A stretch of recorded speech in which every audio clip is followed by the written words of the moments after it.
ngalan ng Ama at ng Anak at ng Espiritu Santo. Amen. Ang Diyos ng pag-asa na nagbibigay sa atin ng buong kagalakan at kapayapaan sa pananampalataya sa pamamagitan ng kapangyarihan ng banal na Espiritu naway sumainyong lahat. At sumainyo. Mga kapatid, sama-sama nating naranasan ang taon ng Jubileo. Bilang isang individual, ating nialay ang mga papuri, pasasalamat at pagsusumamo sa Diyos sa pagkikita.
Sa pananampalataya, pag-asa at pag-ibig.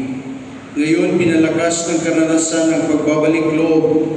Balikan natin ang araw-araw nating gawain.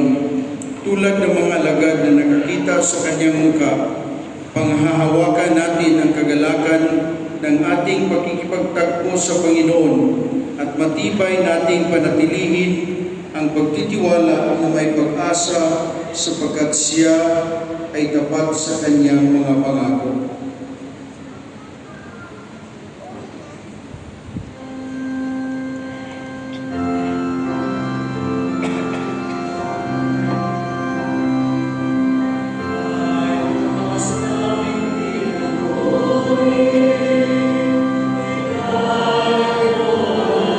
Ating Ama, nawang pagpustusan ng iyong biyaya at ang kasaganaan ng iyong mga banal na kaloob ay pagkaloob sa aming mga pamilya, pagkaloob mo sa iyong sambayanan, ang pananampalatayang nagpapagalaw ng mga bundok, ang pag-asa na hindi nabibigo, at ang pag-ibig na matiyaga at mabait, dahil hindi kailanman sila'y lumalayo sa iyong kalooban, at upang sila'y magpasalamat sa iyong mga pagpapala na walang hanggan sa pamamagitan ni Kristo na aming Panginoon.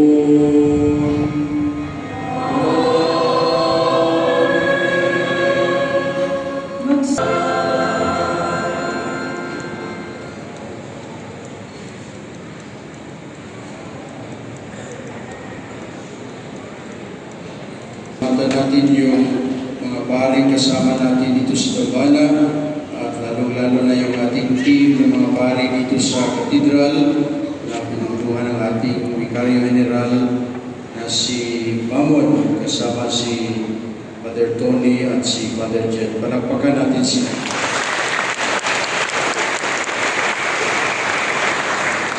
Yung ibang mga pari kilala niyo, Father John, Father Lau, Father JP at Father Tony.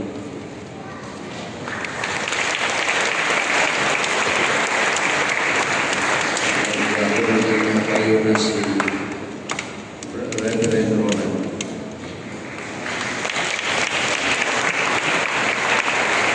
Sumayo ang Panginoon.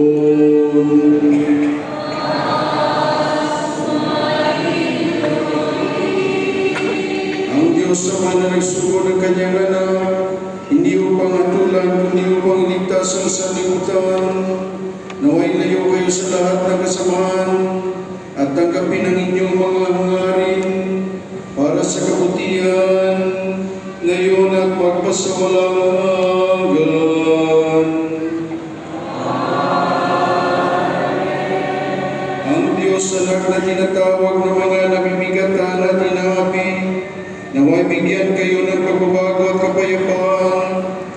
upang mahintay ninyong may pagtitiwala sa kanyang pagbabalik sa katapusan ng panahon, ngayon at magpasawalang hanggan.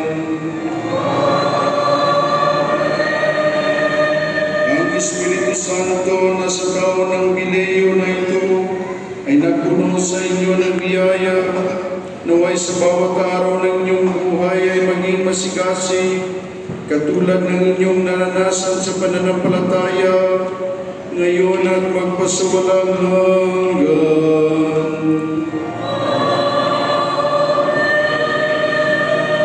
Samahan ko ng ating mga pari sa ating pagpapasbas at pagpalain kayo ng makapangyarihang Diyos, Ama, Anak, at ng Espiritu Santo.